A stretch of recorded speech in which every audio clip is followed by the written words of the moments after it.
Storytelling is important in business, just like it's important in real life. Story is important because it's how we make sense of the world around us. Storytelling is essential.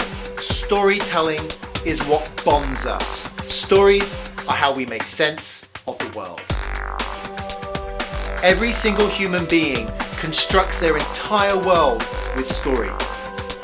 Stories resonate with us. Without story, we can't communicate and we can't understand. Even a loving embrace and a hug that gives you a deep, warm feeling is giving you a deep, warm feeling because you're putting that into a story in your mind about what that means to you. Stories connect in a way unlike any other information. You will communicate in a way that people not only understand, but care about. A data sheet or a PowerPoint presentation that isn't fueled by story is nothing to care about. A great story affects you.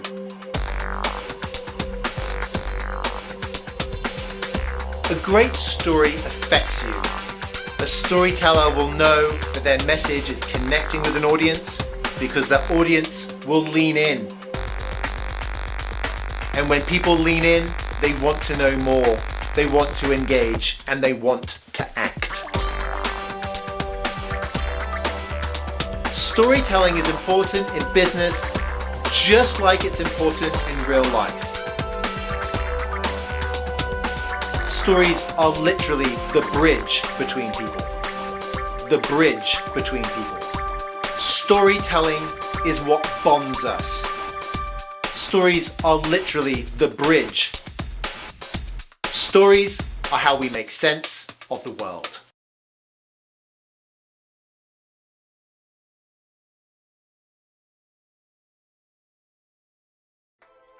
Hello and welcome to Friday. That's right.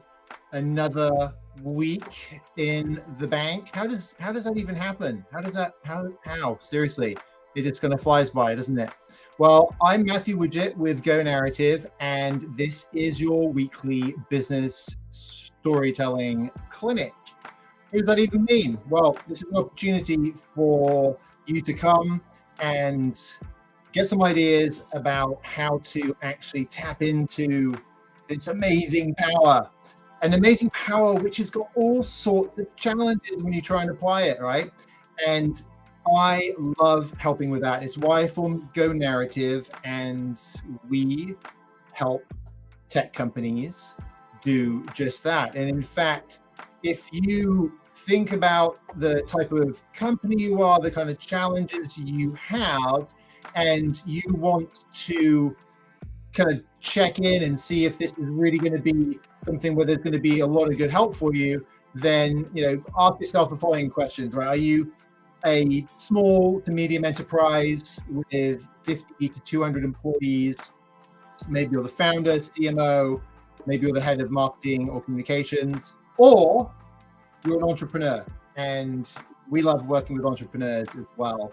We also love working with some of our friends in the bigger enterprises as well, where I cut my teeth and spent about 20 years at Intel and Microsoft.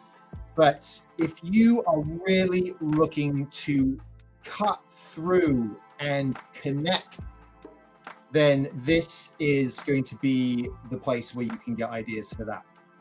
It's also a place where you can ask questions. So I'm thinking about, as you try and apply storytelling to business, what are the types of challenges that you run into, right? And some of those challenges that we have seen folks run into are the following, right? So I want to tell better stories, and I've got this big presentation coming up.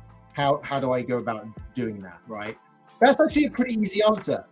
There's a lot of resources out there to help you get better at that, from folks who tap into the Hollywood and the hero's journey stuff to folks who spent some time in the entertainment industry and that it's not for them, and they can have more fun working in the business side of things. Then those are folks that could provide some help. Another type of resource out there for you is folks who help you focus on your story, right? There could honestly be anything from personality tests, right, to the why assessment. I'm a why certified coach. Understanding your why. Mine is challenge the status quo. And those can be fuel for you to then get up on stage with confidence and stand out, right? But what about the next step? What about the rest of your business, right? Those presentations, man, they're important, right? Those big events. And this time of year for a lot of companies, there's running into the Q4 and standing up in front of customers and really trying to get those deals over the line. Might not even be a big presentation. It might be a small setting. I remember going to these in my time in corporate America, and getting those deals over the finish line and getting them unstuck, right? So this is a really, really important time of year for that. And the challenge that you have is, how do I get people to take an action, right? So why didn't they do it? Why haven't they upgraded? Why haven't they bought your fancy new offering, right? That could be a service, it could be a product, it could be something innovative that you've just brought to market as an established company. Maybe think about being in that sort of 50 employee space, right? Maybe you're running at about $100 million of revenue, and you really want to get to that 150, right? And you're looking at the end of the year and you're like, we've got about 120 we can close in the pipe, but we just want to get to that target, and it's a tough environment to do so. And there's a lot of decisions that our customers have to be making, right? We get so wrapped up. Even my description of this is kind of getting wrapped up in thinking it from the inside out. And that's where a big problem comes in when it comes to tapping into the power of story. And that is, how do we connect ourselves and our story and our journey to our customers or our prospective customers and their story and the journey that they're on? I often will chuckle, right, when we think about the whole idea of a journey, because a story is very much a journey. Yet in business, when we think about journey, it's often something quite different. So take a second just to think about, when you think journey and business and customer, what is that, right? So take it just a second to think about that.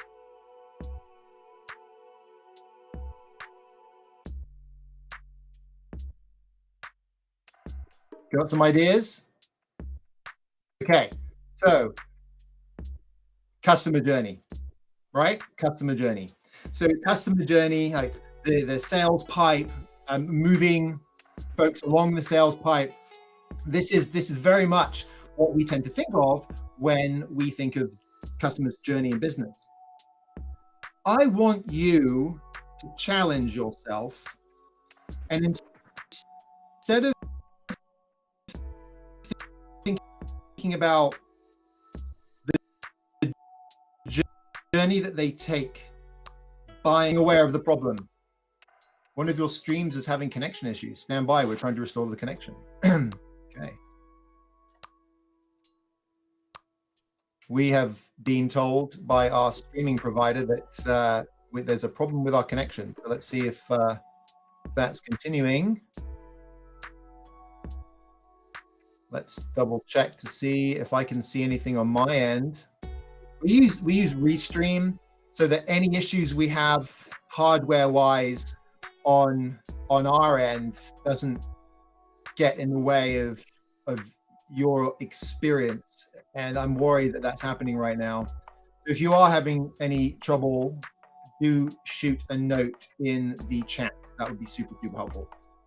So we were talking about customer journeys, right? So when we think about those, we think about things like becoming aware of an offering, considering an offering, right? Making decisions on an offering.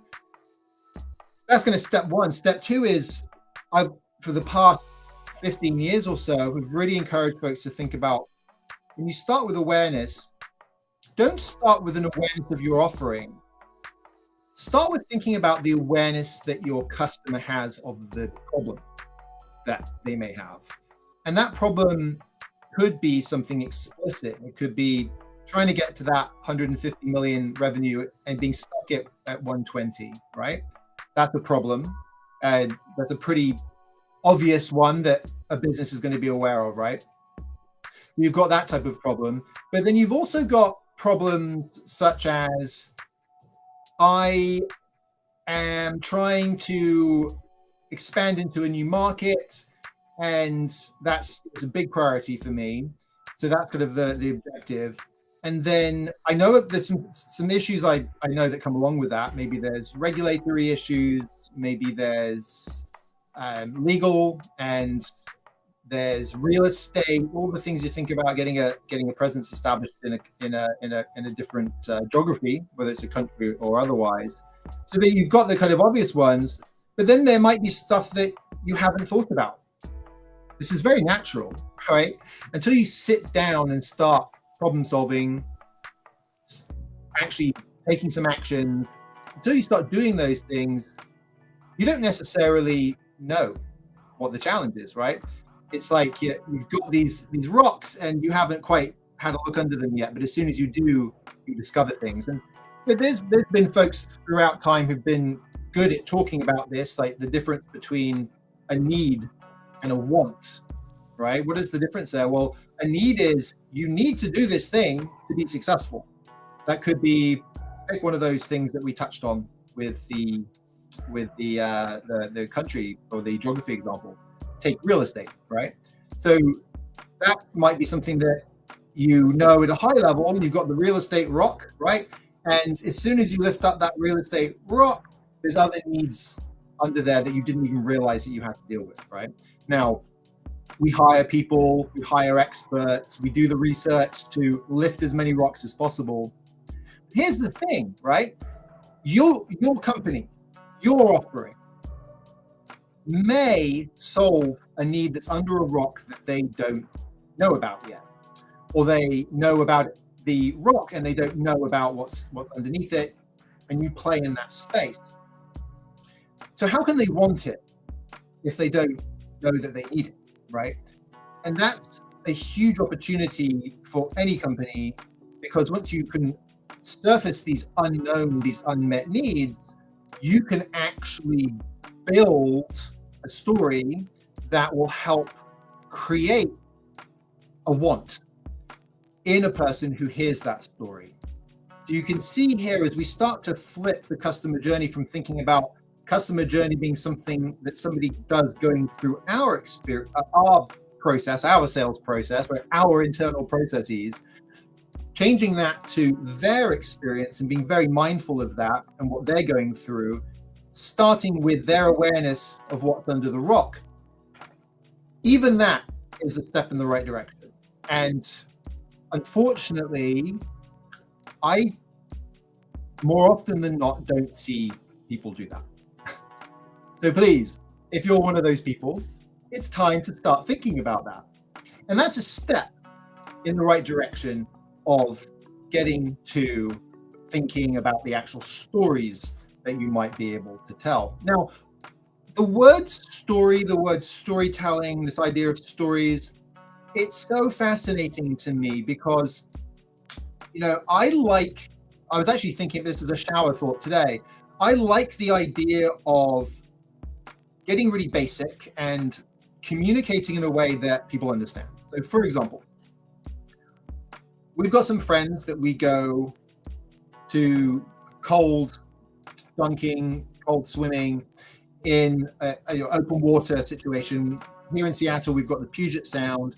Temperature fluctuates between kind of 43, 45 to sort of 55 degrees throughout the year. And it's a great experience, right? It's kind of that Wim Hof experience, or the episode 2 of Chris Hemsworth's Limitless, which is on National Geographic on the Disney Channel, the Disney app. And so we love doing this, right? And for the longest time, our friends have referred to it as a dunk, right? So, and a part of the experience is you're actually getting all the way under, dunking your head. And we'll do this throughout the year. We'll do this like in February, right? Coldest time of the year. And at that time of year, we're not ashamed to wear a wetsuit, right? Because it is very, very cold. Maybe not 37 degrees like Chris Hemsworth does in episode 2 of that series. Cold nonetheless, right? And so dunk, right? Very clear, very obvious, very easy to understand. We all know what it means. And I was thinking, it's more, we're doing more than just a dunk, right? We'll spend an hour in there. We're soaking, right? We're soaking. Even that's quite a simple concept, right? And we'll even go and swim as well. And I actually started to talk about dunk and soak, because I kind of wanted to embrace the fact that we're doing more than just dunking. I wanted us to be confident in saying, look, this is what we're going further than just dunking. We're actually soaking. And it didn't really stick. It didn't really hold. And I was thinking about that this morning in the shower. I was like, well, you know what? I do have a tendency to like to invent things, to come up with ideas, right? It's why I came up with all these frameworks for storytelling in business. And in fact, I can share you some screenshots, of course, as well. But this is the Storytelling for Action Playbook, which contains super, super accessible, super easy. It contains our frameworks that we use in our offerings. So, for example, our trips, storytelling, workshopping, that is in here because there's a framework that we use in that process. And not only do you get to go through each of the plays with these beautifully illustrated, thank you, Justin, again, beautifully illustrated plays, but then you have the moves to take as well. And these could be things you do explicitly. Can we even see that? Okay, maybe not. Maybe get back here. Maybe see it. And then in the print version, we've been having some conversations with Amazon about the Kindle version. But in the print version, you have a worksheets, and that's why I love this. I'm very tactile. It's actually why I have these stones on my desk. Being neurodiverse with ADHD and dyslexia, I love having a little fidget, something I can play with my hand. And these are nice because they're silent, right? You have the ones, the spinny things. You ever been on a call with somebody who's got a fidget spinner, right? And it's like you hear this in the background. You don't get that with these. So there we go. There's a want that you might not realize that you had, right? You need to have a fidget spinner, but you want to be quiet, actually. And how could you do that? Well, you do it with a stone. I got this. This is False Jade is one of the names of this. I got this on Bainbridge Island, actually. There's a lovely little gem store that we went to when one of my sisters was visiting. So anyway, I love inventing things, right? So I was thinking about this idea of dunking, and I started to think about the idea of soaking, and I realized that it just wasn't sticking. And I was like, okay, that's fine, right? But this morning I was thinking about why, and I was thinking about the complexity, even of just adding that one word, and the importance of who you're communicating with. And in this case, of course, who was I communicating with? Just my friends, right? So it was nothing particularly special. I just realized I didn't put my phone on Do Not Disturb. And I did not want this going off whilst we are having our little conversation this morning. So that was a really good example for me of the importance of communicating in a language that your customers understand. And that is what storytelling is all about. It's also a very common word, right? And that was the thing about this word dunk. It's very common, it's very simple. So is the word storytelling. And that's why I want to use that word, is because of its simplicity, because you can kind of just get it. The problem with these types of words is, however, that they can become cliche. So that's the problem with storytelling. It's actually two problems. I'll get to the second in a second. So it's cliched, and when you have a cliche, it kind of can fall into the background and can unfortunately just become noise in itself. And so I know a lot of you hear the word story, like yeah. Matthew even said that everybody's a natural born storyteller. No, I can do this. I'm a human being. I know how to tell stories. I get it. That's all. It's all very well and good. I don't need to hear anymore. La la la la la. Right? Hear no evil. So that's one of the problems. The other problem with the word is what I just started to allude to there, and that is you think you know how to use it, but you don't. And unfortunately, this is true for most of you. And because of that, I want you to have some tools, some abilities to tap into this thing that I know the power of. I've spent so much time digging into this subject, researching it, from everything from the entertainment frameworks to the biology of our brains and our hormones, right? I geek out on this stuff, as you should expect me to if I'm going to be able to help you with this stuff. And you haven't done that. Most people haven't done that. And that means you're pretty crap at it, to be perfectly honest. And you need help with it. And so that's the second problem with storytelling, is that you think you know how to do it. And that kind of leads to this third problem, which is then you go out there and you communicate, and whether you're getting up on stage or you're directing your team to come up with messaging and then reviewing that messaging, and you get stuck in yourself. You get stuck in your company. Even when you think about your customers, even salespeople who spend all their time with customers get stuck in the products. Get stuck, like I can get stuck in storytelling, right? And our offerings and this stuff, and the Story Accelerator, which I'll share with you in a little bit. And the story business story types, right? Which I'll share with you in a bit. You get stuck in yourself. And when you get stuck in yourself, you're not going to be able to get the message across. So let me pull out my sketch pad here and realize that I've got about 16% battery. That's okay though. We won't spend too long on this. So we'll connect to the computer here. And so you get stuck in ourselves, right? And it's not surprising, because we need to understand our products, right? Think about the experience that somebody goes through when they join a company. This could be anybody, right? This could be a new college recruit. This could be CEO that's been recruited to come and run a business, right?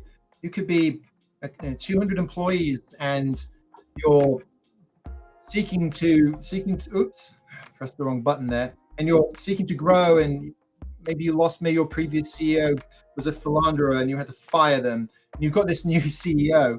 Okay, let me try this again. I'm doing like two things at once, which I am absolutely terrible at. Is it working? It doesn't look like it's working. Okay, let me try this. And yeah, it's working. Cool. Let's do that. And let's do this. So this is, I've got an iPad here, so I can make this a little bit more visual, because you know what? Me talking at you for an hour, I'm sure you love it.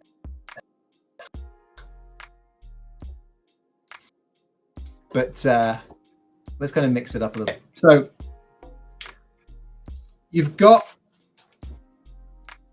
this is, I'm going to just draw it as a box really to start off with.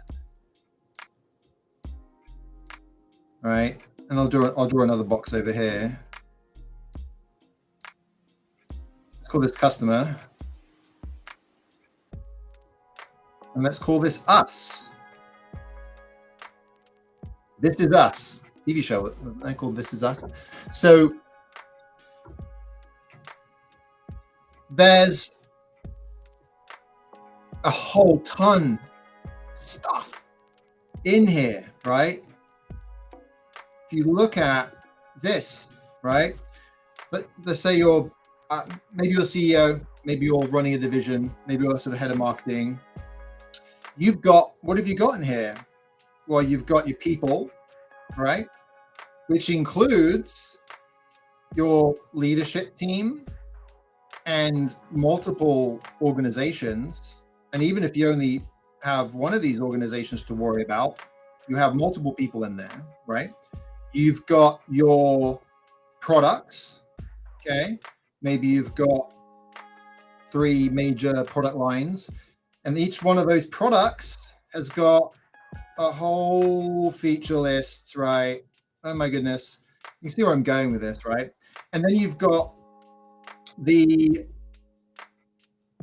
revenue, targets, your forecasting, history, future, all of that stuff, which itself, kind of breaks down into a whole bunch of different things. And what other things can you think about?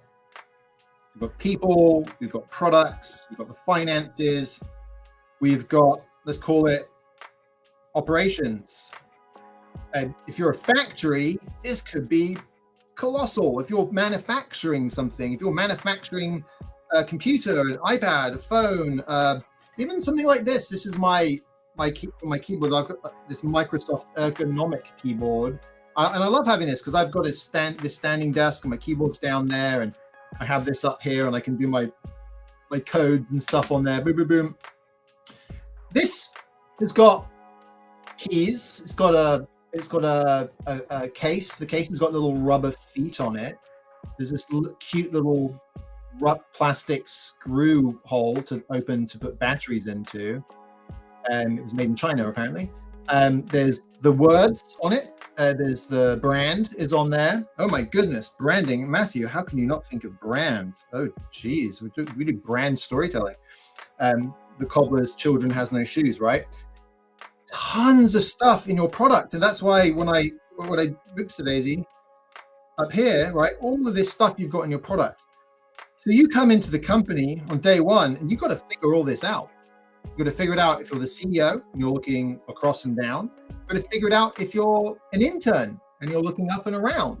You have to understand all of this. So what that means is you can end up getting just trapped in it. And if you get trapped in it, what are you not thinking about, right? We've only got limited bandwidth. It's kind of like there's only so many hours in a day. There's only so many neurons in a brain, right? We get trapped in it. And so on the other side, we've got a customer, and that customer could break down into, let's stick with green. I'm doing green because it's positive and all that good stuff. Red is, what does he mean by red? So you've got customers that you could have different types of customers. Even if you've got focused customers are tech industry, 50 to 200 employees, right? And then we have some ancillary ones, right? We do work with entrepreneurs and we do work with the larger enterprises, but we won't say no, let's put it that way. So even within that, you've got, let's just take that example, right? So this could all be tech, right? And then we've got zero, let's say 0 to 50 and 50 to 100 and 100 to 200 and other, right? And so each one of these has got a different set of, let's call it objectives, right? I'll do a little target there. That's a little, maybe we could put an arrow going into it. Oh, look at that, cute little drawing. So they've got their objectives. They've got their pressures. Let's do a rock here. Let's do a person under it. They've got the pressures on them from just living their life, doing their job, right? Whatever it is. If you're like we work with B2B, right? B2B, the pressures you have of worrying about your own customers. They've got all of this.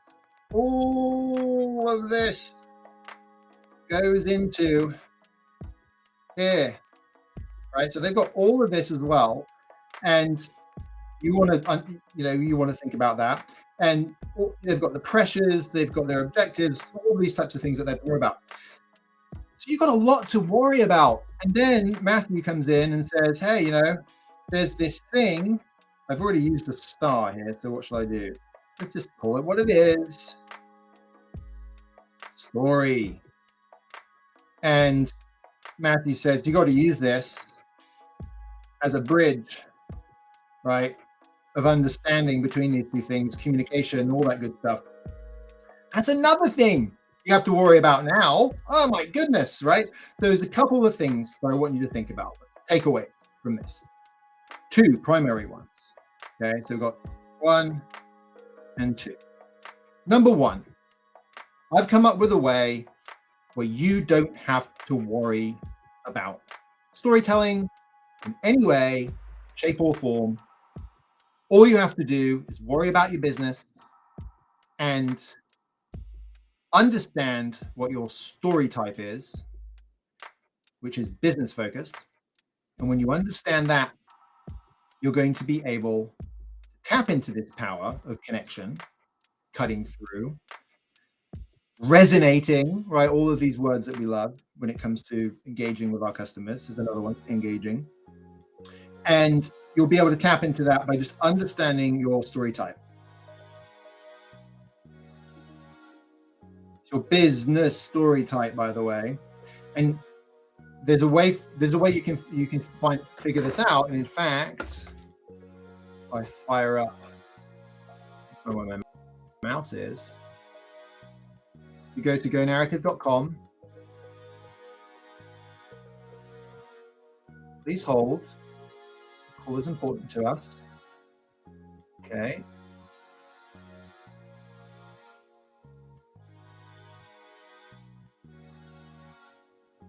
So go to gonarrative.com. Discover your business story type. We have a little assessment for you that you can take. And all of these questions are business related, right? So which of these sounds the most like your company? Something has recently forced us to rethink our assumptions, refresh or remake commitments, or find the courage to change. Does that sound like us? Maybe. Or what about the other two? Which one sounds the most? So you go through these questions and you will discover your story type. And I'll share those with you in just a second. I would encourage you to complete your name and email at the end of this process, because you will get more when you do that than just the description at the end. And that more is 7 days, an email each day, very short emails. I get it. I use email I suffer from information overload. Very short emails. I think it's like 3 bullets per email of how to apply this for each story type. So if you put your email in, you will get those. And then yes, we will share additional weekly storytelling information with you. And I hope that you get enough value in that to stay subscribed. But I definitely would encourage you, at the very least, to take those 7 days of tips. It's all business related again. And so if we go back to our sketch over here and we look at those go back to those 2 things we were talking about, that number 1 is just do that. And you will actually tap into the power of storytelling. I've worked so hard on this that I drove myself into the ground and got sick earlier this year with shingles. If you haven't got your shingles shot and you had chickenpox, please get vaccinated, because it is a horrible experience, especially if, like me, you had it on your face. There's other parts of your body as well which it can be particularly bad on. But even if it's just not being able to sit down for a couple of weeks, and then literally the months and months of problems that you can have after that. And we're getting younger and younger. In fact, they just changed the vaccination recommended age from like 50 to like 20 or something like that, because we don't have chickenpox. I forget the name of the virus. It's actually a herpes virus. You know, it's kind of really. We're not exposed to that here in the US. You are in England because they don't vaccinate for it and they still have chickenpox parties. But here, yeah, that's right. So get we're not exposed to the virus. So younger and younger we're getting it, right? It used to be an old people's thing, but it's not anymore. So please get the vaccination. I don't want you to go through that experience. So I drove myself into the ground figuring this out, taking the 10 years of storytelling in Business Focus and then the past 7, and trying to come up with a way to help you tap into this power without having to learn any storytelling at all. Let that sink in for a second.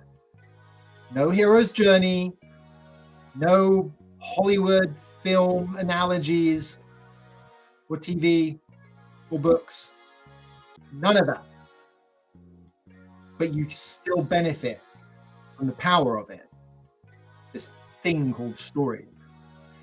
Pretty cool. And the reason why it's actually possible is because this story thing is actually how our brains work, right? We have these senses that are picking up light and sound and all that jazz, and our brain is building up this picture and putting us in the middle. And so what you see around you is not real. This is a trippy thing. What is around me, what I see around me is not real. But I can touch it, I can feel it, I can touch the monitors, and I can feel myself, and I can, luckily there's no smells.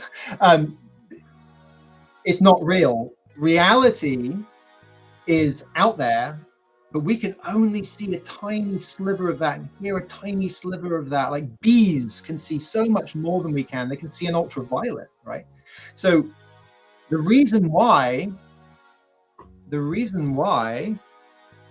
story is just, we can do what I did with the Story Accelerator is because it is a part of us, and it's also how we communicate, right? And that makes sense. Like we use it to communicate because we're using it to build our reality and put ourselves in our reality.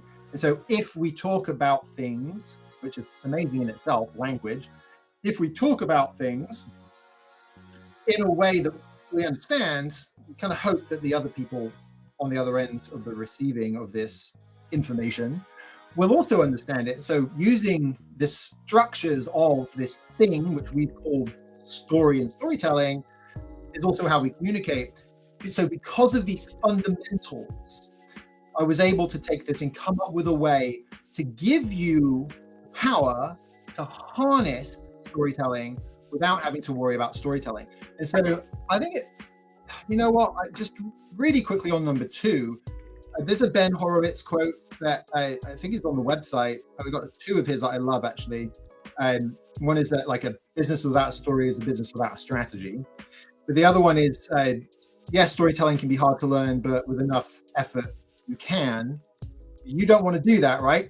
Not yet. But as soon as you start to realize the power and tap into the power of this number 1, then you're going to want to do more of this. And that's where we can come in and help you even more. So we can help you apply number 1, of course, but we can also help you with number 2. So let's go ahead and turn this off. No longer needed. Thank you so much. Oh, there we go. There's Japan. Okay, and let's have a look at the story types. So like, okay, Matthew, great, fantastic. You talked about this thing called story types. What are the story types? So the Story Accelerator, by the way, I've got a frog in my throat. Oh, got a question.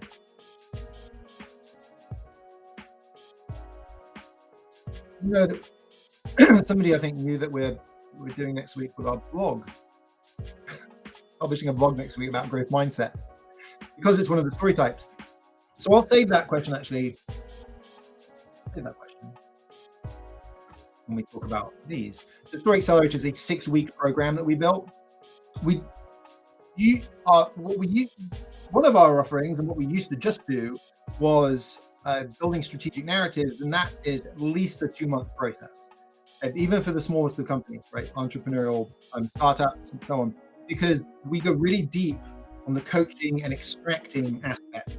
When we go through that process, we go through the trips, storytelling workshopping, and the 3D story workshopping, and so on, which you can do yourself if you know, for a mere $26.99, which is an absolute bargain, right? some people don't have that much time, so we came up with this 6-week option that still gives you some really cool stuff. And it all starts with the story types. So if we look at the Outlook, PowerPoint, you're not going to play nice? Okay.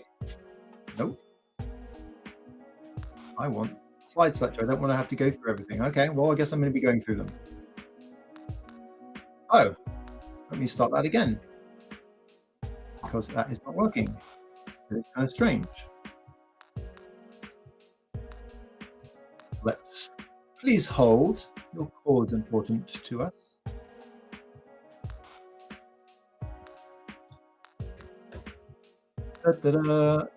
And you just love this, and you're like, I want to share something, and I've got this button standing in the way. It's working now. Yes, here we go. Simon Sinek. Who doesn't love Simon Sinek? I'm sure there's people who don't. People don't buy what you do, they buy why you do it. And what you do simply proves what you believe. There's a lot of that we've been talking about today, right? You've got all this stuff you're worried about in your business and having to understand, but that doesn't matter if people don't connect on this why aspect and why, as I like to say, equals story. But let's go ahead and look at these story types. So the assessment on the left here, which you saw, as a part of the process that I was talking about, taking all this stuff in the past and figuring out how to package it up in a way that you don't have to worry about storytelling, is change management. You think about the pressures on your business and the cycle that you go through when you go through change management. This is loosely connected to that, to change management. So you can poke 1,000 holes in it. I'm sure, don't please. Let's just stay focused, right, on the change aspect, because change and story are a match made in heaven, right?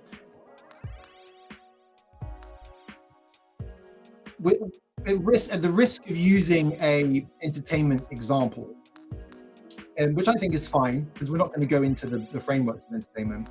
If you think about watching a film, if nothing happened, if there was no change from the beginning to the end, if the main character was completely the same at the end of it, it'd make for a pretty boring story, right? And the reason why that is the same as if you want to tell a friend something. Maybe it's around the dinner table. Maybe it's when I was at my son's cross-country meet and chatting with the other parents, and people are talking about stuff, right, that's happening in their lives, and they're telling these little stories. And each one of those is something to the effect of, oh, you'll never guess what happened, or did you know about what this person did, or I heard that your kid's planning on blah blah blah for high school. Tell me about that, right? Tell me your story about that. You know what I mean? Even those are all about change, and so we don't need to communicate something unless there's a change. Same goes for your business, right? Why would somebody buy your product if everything's going to stay the same? Not really a compelling reason. And in fact, excuse me, with a runny nose, I want you to just think about that for a second. Why would somebody buy our product? If you're an innovator and it's a new product, even a new company, why would somebody want to buy this? If you're having a conversation with investors, that's going to be a fundamental thing that comes up, right? Let's say you're an established company and it's a new version of an existing product, right? Why would I want to buy the new version? In the days that we're in now with the cloud, and we get new features or features taken away from us.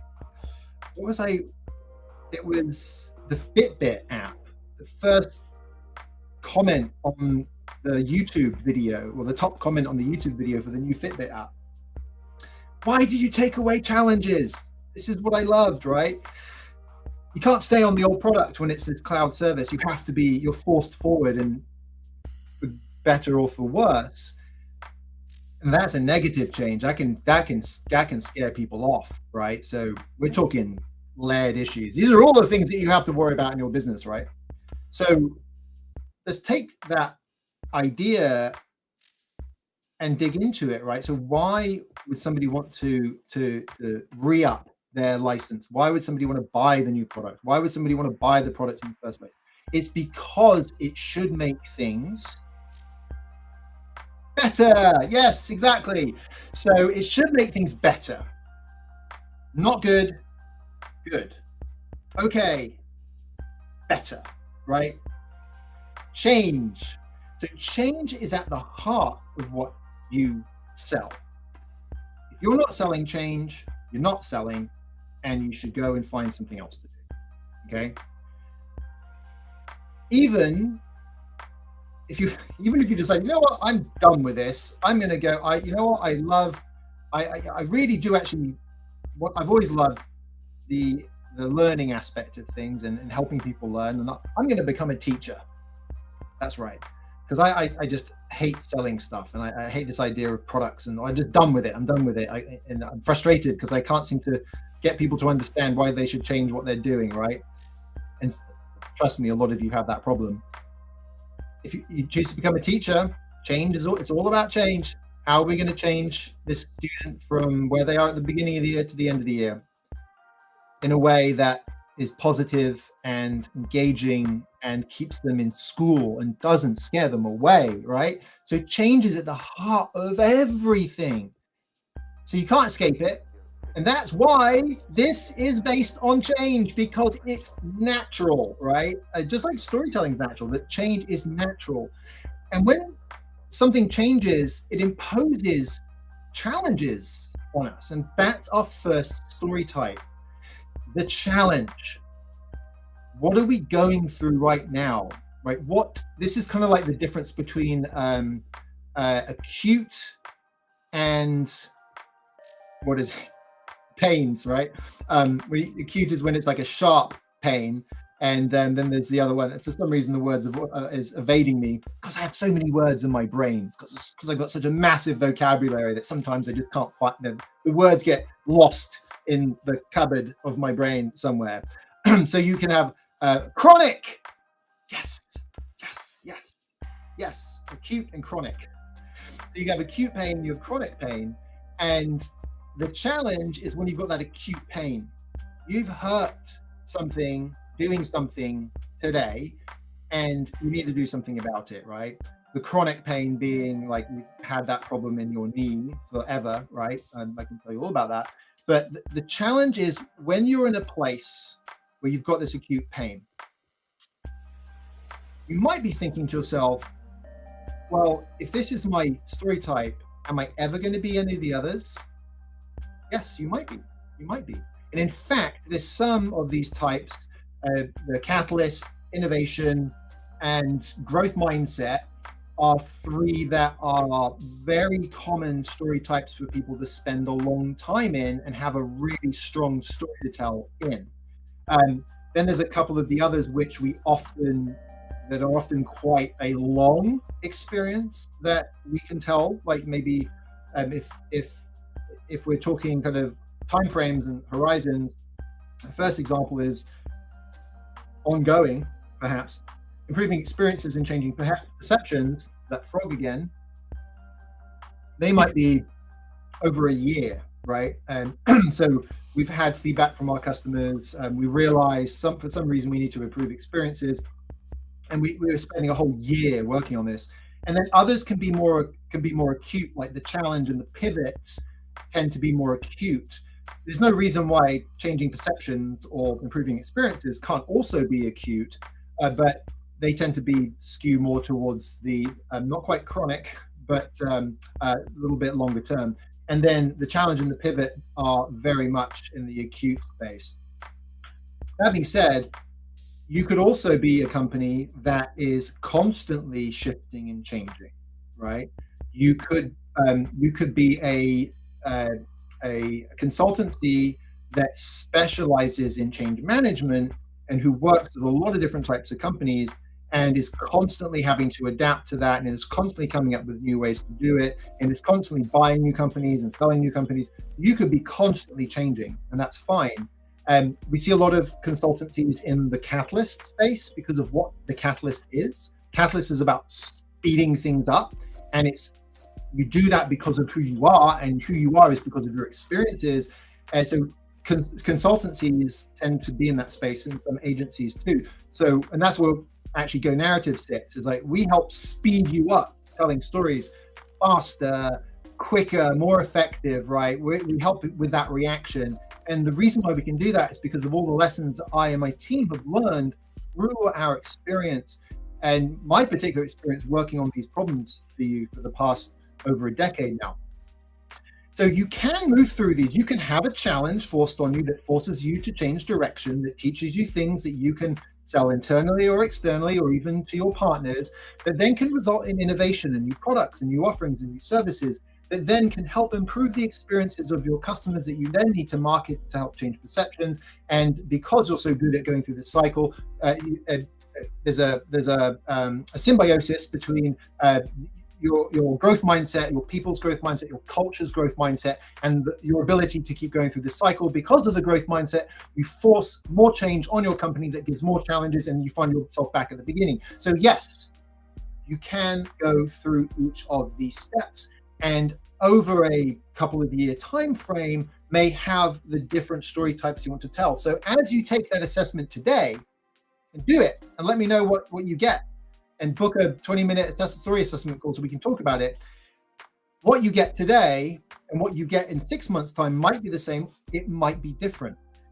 But the magic of these story types is it gives you that, dare I say, hack, so that you can focus on that thing as a filter, as a lens to look through, to listen and look for what you hear in the world. And it's going to be stories, but you don't have to worry about that. So let's pick one. Let's throw the growth mindset. Let's talk about that, because we're publishing a blog next week on this. Throw the dart. Here's growth mindset. I do have a monitor over there, by the way. That's why. And I shouldn't throw darts at it, really. Imaginary darts are fine, but not real darts. So growth mindset. So it turns out that your story type is growth mindset. And you say, hey, Matthew, how can companies ensure that their growth mindset stories are authentic and resonate with their audience? Okay. Find stories that represent a growth mindset and tell them. That's it. Really? Yes. Look at your company. In this case, we're saying this is a company that has a culture of growth mindset. We have just done a story accelerator for a company, and their dominant story type is growth mindset. Their supporting story type was the challenge. And they had a bit of trouble with this because they didn't want to talk externally about their mistakes and their learnings and the challenges that they were experiencing, because they felt that it would diminish them. They felt that their credibility would be hurt and be impacted. So what I said to them was, I get it, right? And in some cases, for some companies, being very direct and explicit about the failures that led to growth can make sense. In others situations, that might not make as much sense. But if what you deliver to your customer or your client is directly affected and benefits from what you've been through, if what you offer is directly related to that, and they're benefiting, getting something from it, that's a really powerful thing to lead with. We've made these mistakes so you don't have to. We've been around the block. many, many times. These are mistakes we made years ago, right? You don't have to diminish who you are when you talk about these things. However, if your story type is growth mindset, and I'm encouraging you to listen to stories from others and yourself about growth mindset, and you're the CEO, and you've got an event next week, what I want you to do is I want you to go and have a dunk in some cold water, or go for a hike, or go for a bike ride, or climb a wall, or do improv, or do whatever it is that you love to do. And whilst you're doing that, I want you to ask yourself the question, what are the biggest mistakes that I have personally made in my life? To make it easier, we could say, what are the biggest mistakes that I've made in the past 3 years? What's a mistake that I've made, right? And find that story and write it down. And you don't have to worry about any of the story structures, anything like that. Just talk about what happened to you. The one thing I would encourage you to do is think about the good and the bad, right? And we're talking about mistakes. So we're kind of giving you a little bit of a hack here as far as this is concerned. The mistakes, kind of the bad, and then the learning how you grew is the good, right? So when you tell the story, just think about going back and forth between the good and the bad, like a battery, right? The battery's charge moves in one direction because my kids, my youngest has got this cool little LED light thing for his bedroom. And he put the batteries in the other day. He's like, Daddy, it's not working. You didn't charge the batteries. I did charge the batteries. Let me have a look. So I flipped it up, took the cover off, looked at the batteries. And the batteries are all poking in the same direction. And as all of us know who've been around for decades and have had to do that many, many times, is we know that the cells, the charge goes like that, right? Because of we've got the metal on the way that the metal is on the top and the bottom, and the way that the wires connect, it goes that way. And you might not even realize that, but it's because of the flow of electrons. In the battery, you've got this chemical reaction that's allowing the electrons to move in that direction. So it's negative to positive. And think about the batteries, because it's back and forth, right? You can think about that. It is a flow, but it's like the negative charge to the positive, to the negative, to the positive, to the negative, to the positive. Super, super easy to remember. Every one of you listening to this will be able to remember that. Just do that. Okay, so there we have it. And find that story, tell that story, that thing that happened to you. Don't even have to think of it as story. It's an experience, something that happened to you in your life, right? And so I'm going to let's have a look and see if we've got a question here. We're on multiple platforms, YouTube, Twitch, LinkedIn, Twitter. I killed our Facebook for, should we say, political reasons, how I feel about certain organizations and what they've done to the planet. And now I've said that publicly. I've got friends who work there that I love and I want to be successful, and I would be more than happy helping them be successful. Let's be realistic about things, shall we? So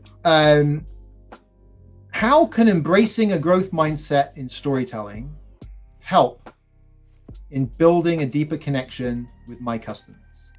How can embracing a growth mindset in storytelling help in building a deeper connection? Okay, I've got it. So here it is. Deeper connection, mistakes. Imagine you're having a conversation with a dear friend. And I know, look, I know what some of you would be saying. Well, it's different talking to my friends than it is talking to a customer. It's like, okay, I get it, wise ass, right? But just think about this conversation. because it's something we can all relate to. And then we can look at the customer one. When your friend is telling a story of something bad that happened to them, what's your reaction? This is your best friend. They've called you up. They're upset. Matthew, I don't know what to do. Screwed up. And I think I've just totally done what we used to call in the corporate world a career limiting move. And I did plenty of those, and it's why I'm a corporate dropout, and it's all thanks to my neurodiversity. So thanks for that inclusivity. Okay, anyway. So, Matthew, I just don't know what to do. What's my reaction? Oh no. I start to have sympathy. Then they start to tell me about what it is. Like, I've made mistakes. I start to empathize. We're at the top of the hour, by the way, so if you need a drop, feel free to. This is recorded, but I'm going to keep telling this story because I love sharing this stuff with you, and I don't want to not give the answer to this question. So I'm going to keep going. So then I start to empathize. I start to think about what I've done in my life or the problems that I've had in my life. Tell me more about that. Like, what happened? Like, why did you make those decisions? Who was involved? Like, why did they react in that way? Is this somebody that's important to you and not important to you? It's not like it's your manager. Oh, crikey. Oh yeah. Like, you want my advice? Okay. So what's happening there? We are coming together. Yeah, it's my best friend. So we're joined at the hip anyway, right? We're coming together in that moment, emotionally. And as I'm hearing these things, I'm hearing my brain is generating some cortisol, which creates a stress reaction, and then I actually start to have some serotonin, which is the more of the kind of warmth. I don't want to say love, because that's going to cause another reaction in people. We're talking about business here. We're talking about love. You want people to love your products? Maybe. So serotonin, right, is playing that role. All this stuff's happening in our brain, right? And we're drawing together as human beings. And the last time I checked, people buy from people. Your CEO, you're standing up on stage. There's people in the audience. You're a salesperson sitting in your customer's office with your customer. People. Person to person. You want to be mindful, right? You don't want to gush too soon, right? There's all sorts of societal things, right? Norms that we have to weave our way through. Things we can say to our friends, things we can say to our close friends, things we can say to our customers. But we can talk about mistakes we made. We can say to a customer, look, I get it. I realized that I had this need for something, and I actually didn't do anything about it.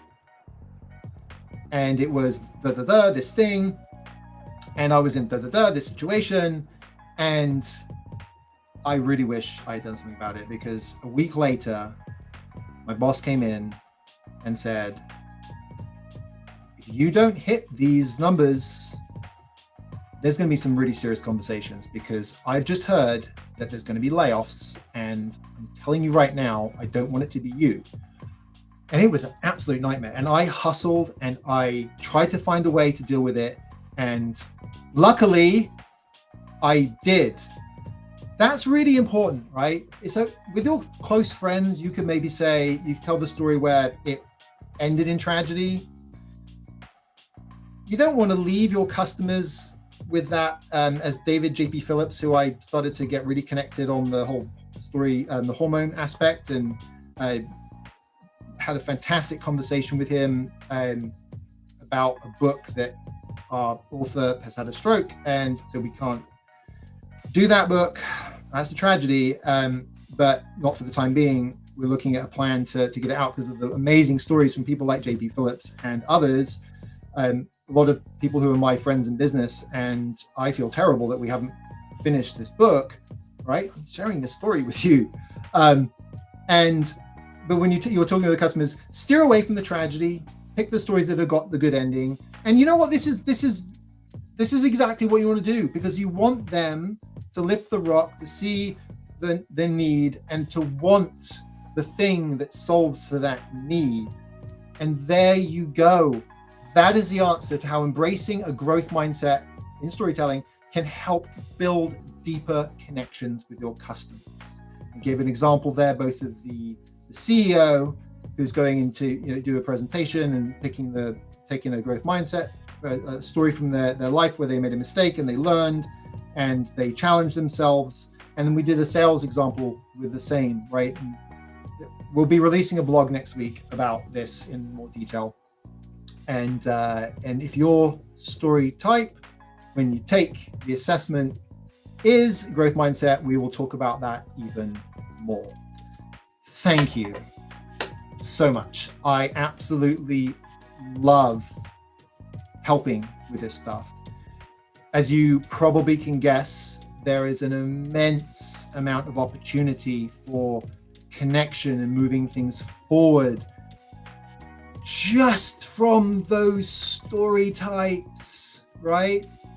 Let's get you to do the assessment. It's free. There's no reason why you shouldn't do it. Make sure you put your email in. You will get 7 days of tips. That, I promise you, will be useful. Let me know how it goes, because if there's opportunities to improve, we do have some. Our supporting story type is growth mindset. If I recall correctly, we had a shift this year because we actually went through the challenge and pivot. But anyway, as I mentioned earlier, that can happen. So I love this stuff. Take the story assessment. Let me know how it goes. Book that 20-minute assessment call, and let's see if it makes sense for us to help you out, right? And if you don't have the resources, then that's fine, because you've got $26 and you can buy this and you can go and you can use that to do it yourself, which I really wanted to give people the opportunity to do, right? Because some folks are in a situation where that makes sense. So let me know how it goes. I love this stuff. And make sure that you go to gonarrative.com and do the assessment, because it all starts with understanding what your story type is. And with that, my friends, thank you so much. And I will see you next week. Next week, we will be doing Thursday instead of Friday because of some story that I can share with you. If you want to book that story assessment call, I'll tell you what that story is. Very, very exciting story, personal story for me next week, which means that we actually will be needing to do that story session clinic on Thursday. And I will see you there. So bring your questions, bring your challenges, book the story assessment call, and I can share that story with you. And have a fantastic weekend. And keep your ears open. See what stories you can hear out there that match to your story type, and then come tell me what those are. Thank you, and have a wonderful weekend. Bye for now.